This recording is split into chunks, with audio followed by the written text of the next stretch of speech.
Good morning or good night, wherever and whenever you are listening to this podcast or watching this YouTube video. Let's open things up with a word of prayer. Lord God, thank you so much for these nearly 2,000 truth-seeking, God-fearing rebels who are listening to the podcast and subscribe to the channel. I pray that this podcast and our content is a blessing to them and their life, and I pray, Lord, that we can learn how to define new lines of what it means to be a community and what it means to support one another and what it means to come to agreement, to come to disagreement, and agree on the things that really matter. We love you, and it's in Jesus' name we pray. Amen.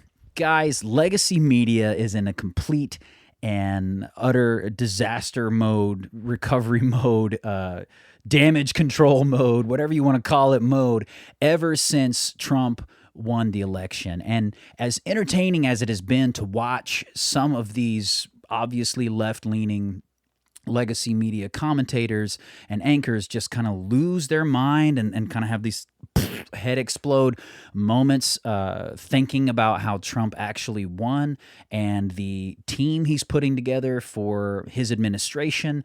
It's also time again for us to sort of put our guardrails up and be like, hey, here are the lies they're saying. Here is the truth they're saying. Here are the lies. Here are the truth. Because contrary to the common idea and the common monologue that they are professing, Trump didn't usher in the age of fake news. He just made everybody aware of it. He wasn't afraid to call it out and say, hey, it is fake news. So that being said, one such commentator who I actually enjoyed listening to, although he was left-leaning a lot, was Brian Williams. Now, Brian Williams, he retired from his position, his anchor position in legacy media, during the original Trump administration, in the 2016 to 2020 era. And he did it kind of unceremoniously. He had this long monologue on live television about how the world is not the same place it was when he started doing journalism and how everything's changed, and almost like he was ashamed or embarrassed, or it was sort of like this scorched earth end of the world type thing where he's getting out of it before it gets really bad, or it's already too bad and he can't handle it, however he put it. But now he's back, and the other night he was on Seth Meyers, and he had some not so favorable things to say about the Democrat Party. And so we're going to take that clip, we're going to watch it, we're going to react to it, and again, we're going to stop and talk about some of the times where he's right on the money, other times where we think, okay, he's spitting narrative, he's still trying to get you to buy into this ideological thought, oh, here's the truth, here's the fiction. So we're just going to take a moment, dive through it, and dissect it so you guys can be aware of what's really going on. I'm Cliff, this is Not Gospel. Logging into Not Gospel Studios in 3, 2.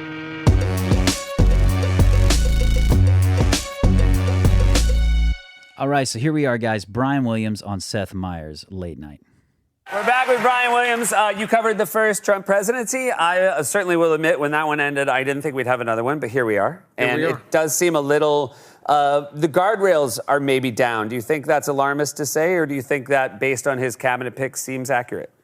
No one who's been paying attention should be surprised at the list of cabinet names coming out, which you have faithfully covered in Closer Look every night, including tonight. When he says the guardrails are down, it's because Trump did not just win this election, this democratic process, fair election, where he won the popular vote by several million votes.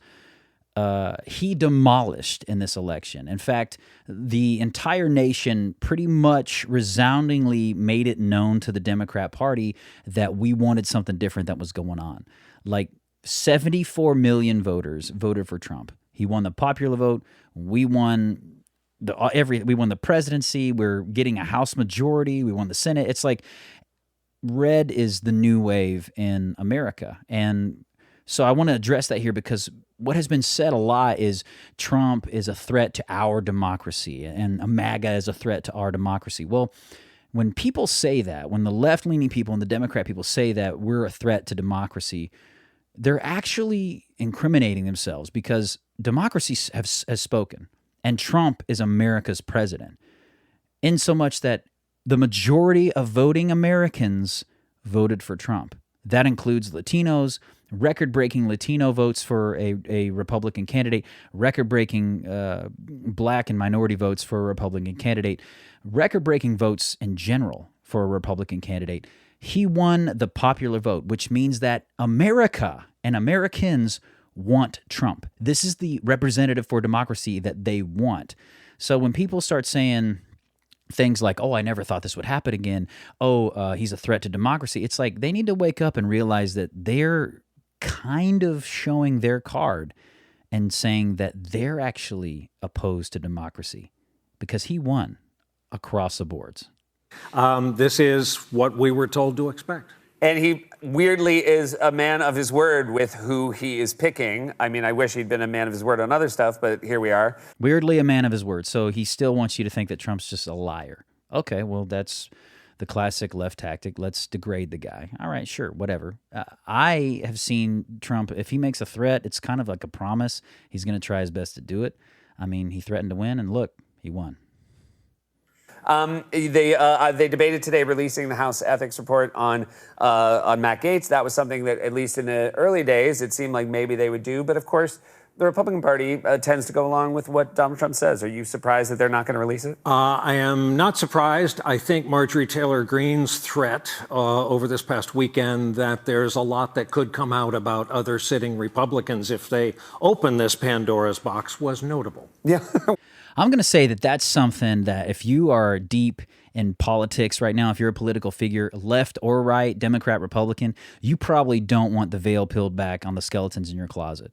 If they start thinking that, oh, it's just Republicans who got their hands dirty, I've said this before, I'm a Christian, I believe in Jesus first, politics and all this other stuff way later down the totem pole.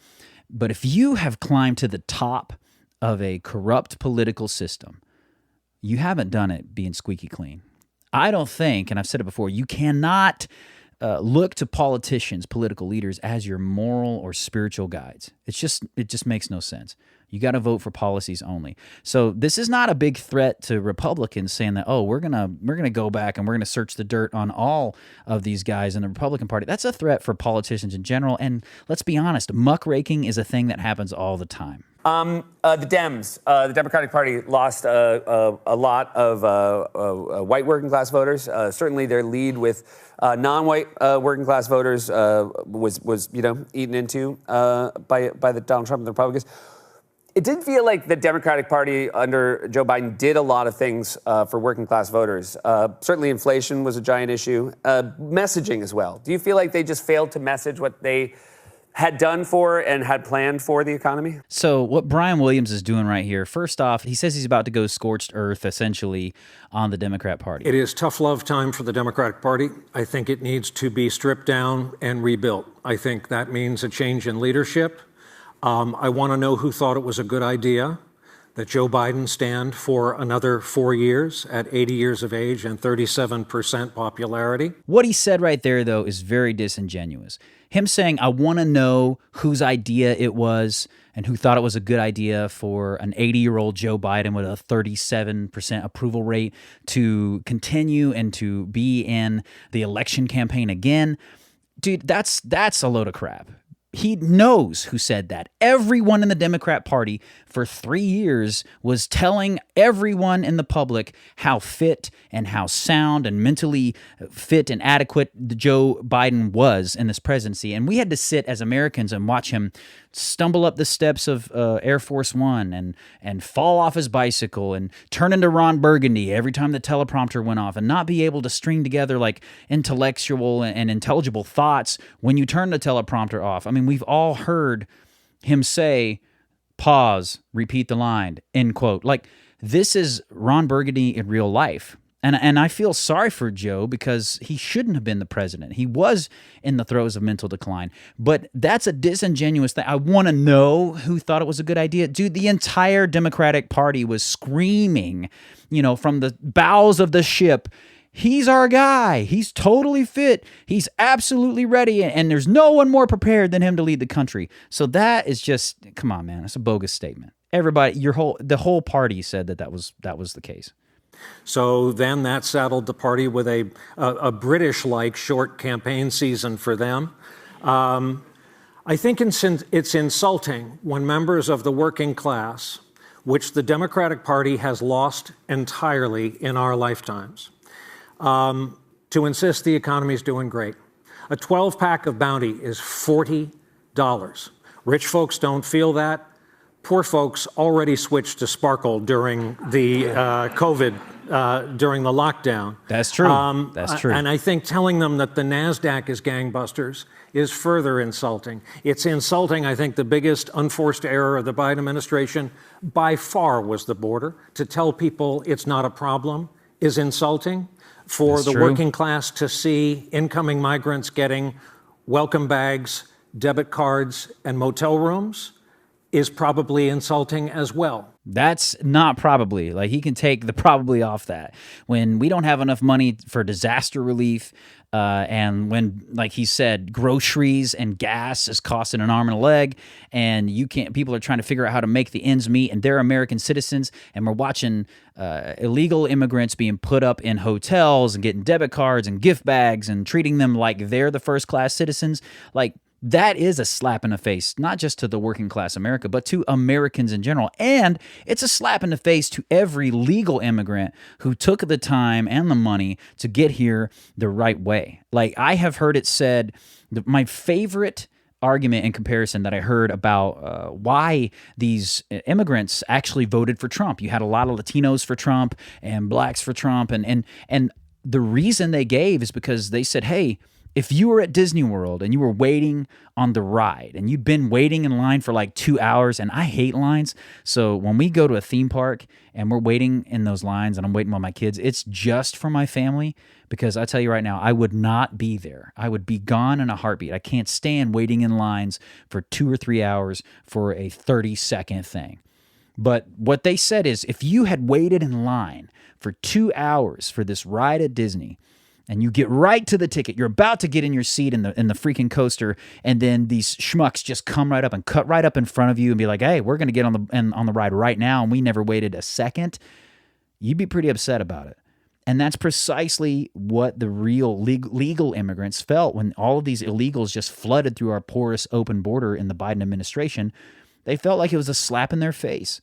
Like, hey, we waited and we did this the right way. And now you're giving these other folks who didn't go through a port of entry, who didn't do it the right way, you're giving them the 5-star treatment. Like, what is that about? Do you care about real immigrants, or don't you? They handed out camo hats that said Harris Walls, and the Democrats they were kind of charmed by that. Their party has gone quinoa, and the rest of America's eating at Cracker Barrel. I take your point. You know, obviously you have Donald Trump, doing a half a shift at a McDonald's and wearing a trash reflector vest and pretending, basically play acting as a garbage man. As one does. Yes, as one does.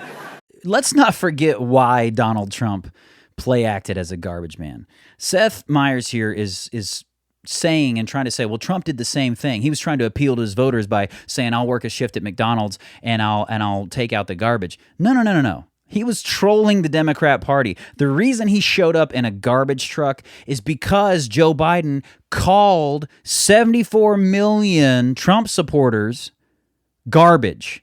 That's what he did. He said, the only garbage that I see in this area, in this part of the country, are Trump supporters. That's what he said.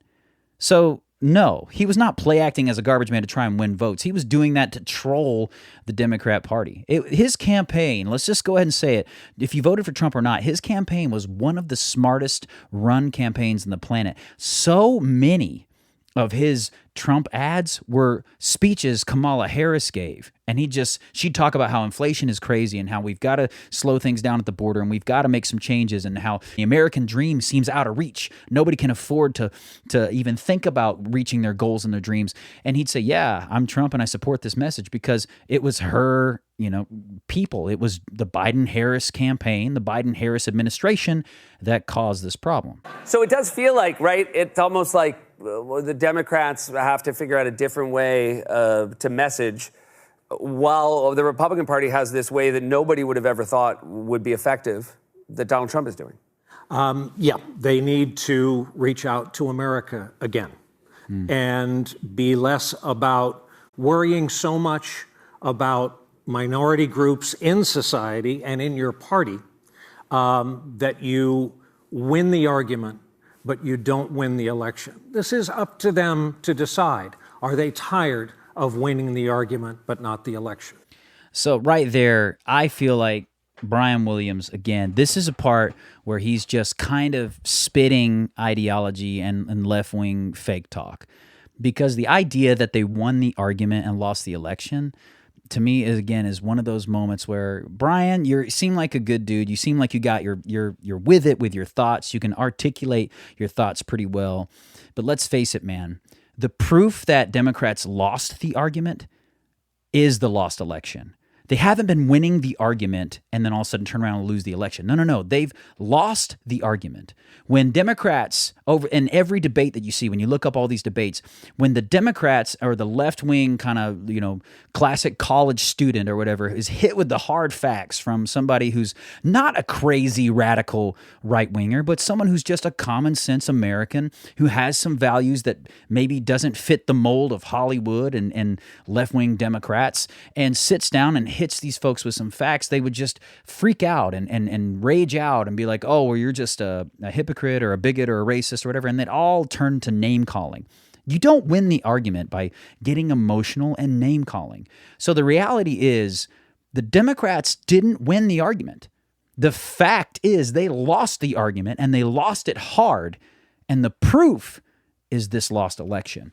If it had just been Trump winning by like 7 electoral college votes or something like that, and still didn't win hardly anybody in the Senate or any of the House of Representatives and all this stuff, and we had actual full states that were still blue, I feel like there'd be an argument here to say like, hey, we barely won this thing. There's a lot of America that's still all about being woke and still all about, all these things that these ideas and ideals that are so important, these very specific, very marginalized, groups, minority groups. The reality is, no, the majority of America is over it. It's like, it's one thing to elevate a marginalized voice. And by all means, I love trying to help and do what I can to take care of people in my community who need help.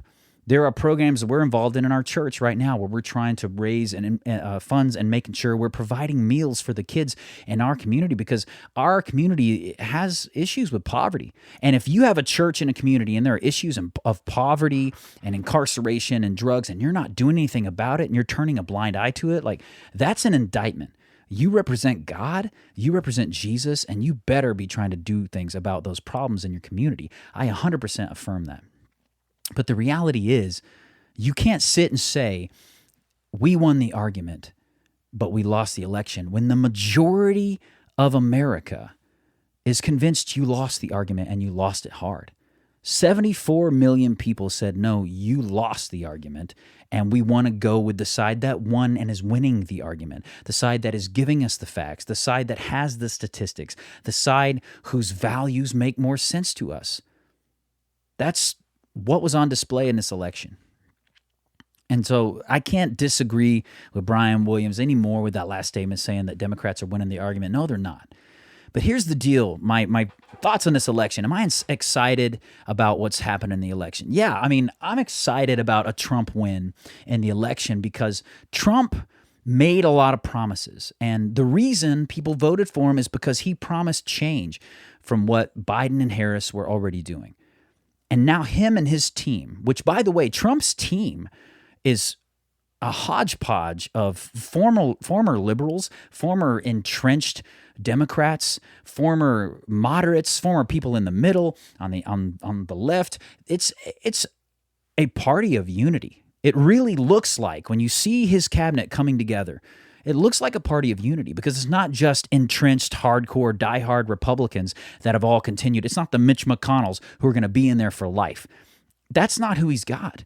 He's got a very diverse group of individuals who are like, hey, we represent America. We represent the majority of Americans, and we want to make this country shine again. We want to make it great again. That's his slogan.